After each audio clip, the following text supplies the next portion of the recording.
आज के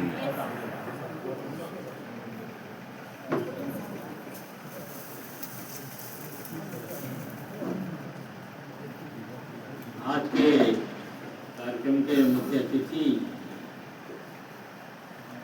डॉक्टर दास साहब, अतिथि डॉक्टर संजय शर्मा साहब, मारूफ से आए शर्मा साहब, हमारे प्लानिंग के हेड डॉक्टर जोशी साहब, मेरे साथी अध्यापकगण, वैज्ञानिकगण और प्यारे बच्चे, बहुत ही प्रसन्नता का विषय है कि ड्रोन टेक्नोलॉजी पे बच्चों के लिए एक जागरूकता कार्यक्रम का आयोजन हमारे लिए जोशी साहब ने किया है। समय समय पर वे विद्यार्थियों के करियर डेवलपमेंट के लिए ऐसे कार्यक्रम करते रहते हैं, जिससे बच्चों को बहुत अपने जीवन को संवारने में बहुत सहायता मिलती है। भारतवर्ष का जो वर्तमान परिदृश्य है वो लगातार आर्थिक रूप से हम लोग संपन्न होते जा रहे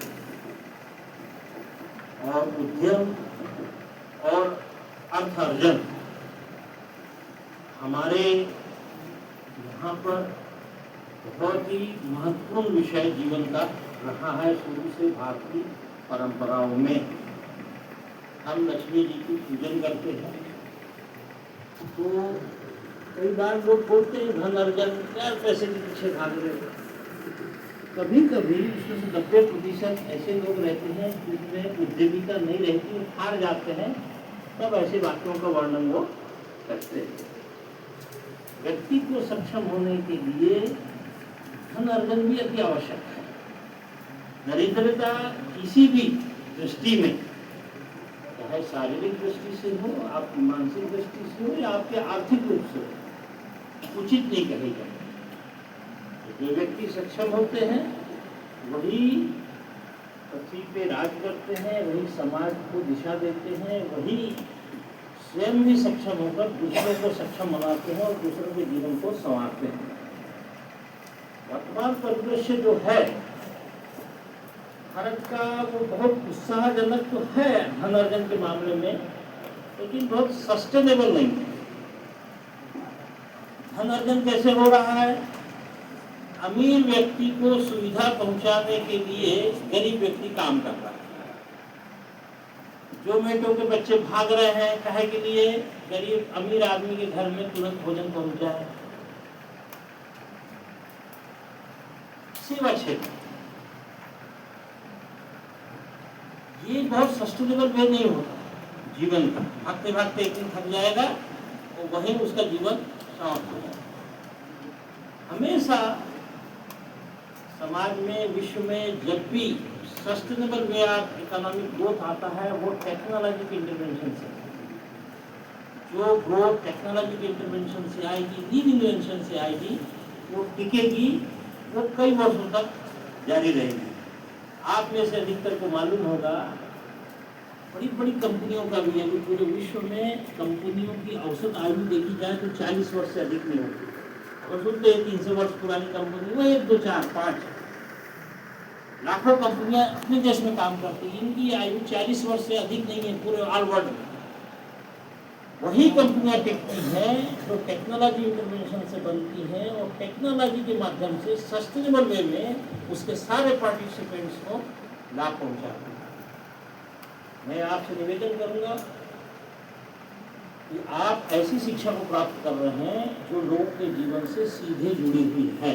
बिना मोबाइल के रहा जा सकता है, बिना प्लेन के रहा जा सकता है, कोविड में हमने देखा है सबके बिना रहा जा सकता है, लेकिन भोजन के बिना नहीं रहा। आपका महत्व जब तक पृथ्वी है, जब तक इस पे जीव है, तब तक उनको भोजन की आवश्यकता है और आपका महत्व बना रहना है। भोजन के रूप परिवर्तित हो सकते हैं, आपका उपादेय खत्म नहीं होगा। अब महत्वपूर्ण बात यह है कि क्या जो आज हम आत्मनिर्भर हो गए हैं भारत में खाद्य के मामले में, भोजन के मामले में, वो क्या विश्व के लेवल पे हमारी प्रतिस्पर्धा जो है वो बहुत शाबाशी योग्य है क्या? वैसा परिदृश्य नहीं। हम छत्तीसगढ़ में भी अभी भी राष्ट्रीय स्तर से उत्पादकता में 50% नीचे। छोटे छोटे देश ब्राजील, बेल्जियम, यूरोप के बहुत सारे कंट्री जिनकी औसत उत्पादकता कृषि की 10 टन पर हेक्टर है, अभी भी हम 3 टन पर हेक्टर पे रुके हुए हैं। गैप बहुत बड़ा है और इस गैप को भरने के लिए टेक्नोलॉजी ही एक अच्छा माध्यम है। कई बार लोग ये बात करके हमको प्रोत्साहित करने की कोशिश करते हैं कि वैज्ञानिक जो रिसर्च करते हैं कृषि के, वो प्रक्षेत्र पे, फील्ड पे, किसानों को खेत पे नहीं पहुंचता, दिखता नहीं, एक्सपीरियंस करते हैं आप लोग। इसके लिए पिछले 2-3 वर्षों से हम खेत में खुद हम सारे वैज्ञानिक मिलकर अपने वैज्ञानिकों को चैलेंज दे रहे हैं, ये यहाँ पर उगा के दिखाओ, हमको इतना करो। मैं खुद उसकी मॉनिटरिंग रोज जाके करता हूँ, डीन साफ करते हैं, डीडब्ल्यू साफ करते हैं, हेड साफ करते हैं। हमने देखा कि हम जो बताते हैं वो एक्सीलरेशन नहीं है, बिल्कुल सही है। जरूरत इस बात की है कि किसानों के खेत पे सही टेक्नोलॉजी का इंटरवेंशन करके उनकी आमदनी को भी बराबर किया जाए। टेक्नोलॉजी में दिक्कत नहीं है, दिक्कत है केवल मैनेजमेंट, प्रबंधन। और आप जानते हैं प्रबंधन जो है, इम्पोर्टेंट प्रबंधन का शुरू से बहुत पुराने जमाने से रहा है और जैसे जैसे समय बीतता जा रहा है प्रबंधन का महत्व और बढ़ते जा रहा है। इसीलिए एक बेचारे कंप्यूटर इंजीनियर की तनख्वाह कम रहती है, जो सॉफ्टवेयर डेवलप करता है, लेकिन उसका जो मैनेजर बेचता है उसको उसकी तनख्वाह 3 गुनी ज़्यादा रहती है। आप भी ध्यान रखें, मैनेजमेंट भी बहुत इम्पोर्टेंट चीज़ है, स्किल भी बहुत इम्पोर्टेंट चीज़ है।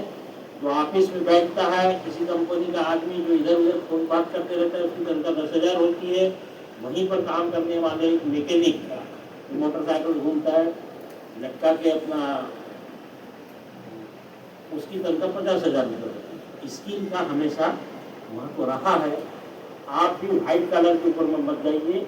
धन अर्जन यदि सही तरीके से करना है, सस्टेनेबल वे में करना है, अपने करियर को अच्छा बनाना है, जरूर एक स्किल को अपने आप में पाइए। क्योंकि ऐसा है इन जनरल तो कहीं पर भी जाओ, हम लोग भी इंटरव्यू में बैठते हैं, सब लोग को पूछते हैं आपका क्या कारण है, आपका एक अच्छा ही बताइए, लोग बता ही नहीं पाते बेचारे। एक स्किल कम से कम आपके पास ऐसी रहनी चाहिए कि कहीं ना कहीं आप ये आपको वो स्किल दूसरों से अलग कर सकते हो। मुझे पूरा विश्वास है आज जो शर्मा साहब ट्रेनिंग देंगे वो हमारे बच्चों के लिए ड्रोन टेक्नोलॉजी बहुत अच्छी टेक्नोलॉजी है। कई लोग अभी इसके विरोध में भी रहते हैं, लेकिन देखिए जब टेक्नोलॉजी का इंटरवेंशन होता है तो सुधार की गुंजाइश बहुत रहती है। कोई भी चीज़ों को फील्ड पे आने में समय लगता है, 10 साल 20 वर्ष 30 वर्ष लगते हैं, चीज़ें सुधरती जाती है, लेकिन विचार आना महत्वपूर्ण है। एक बहुत अच्छा विचार ड्रोन के माध्यम से आया है, एग्रीकल्चर की बेगारी को कैसे कम किया जाता है। कृषि बेगारी का बहुत बड़ा उदाहरण है। कृषि में बेगारी अति है। कई बार एक गांव में जाओ, एक किसान मोटा नहीं दिखता, सब दुबले पतले दिखते, सबकी हालत ऐसी दिखती कब से नहीं खाना खाए। बेचारा 50 एकड़ का भी किसान ना, वो बिल्कुल चेहरे से और शरीर से एकदम दुबला पतला दिखता है। बेगारी होने के कारण किसान की हालत बहुत खराब रहती है। हमारा ये काम है कैसे जो हम ज्ञान अर्जन किए हैं इसी तकनीकी के माध्यम से उसके जीवन को संवारें, अपने जीवन को संवारें। धन्यवाद।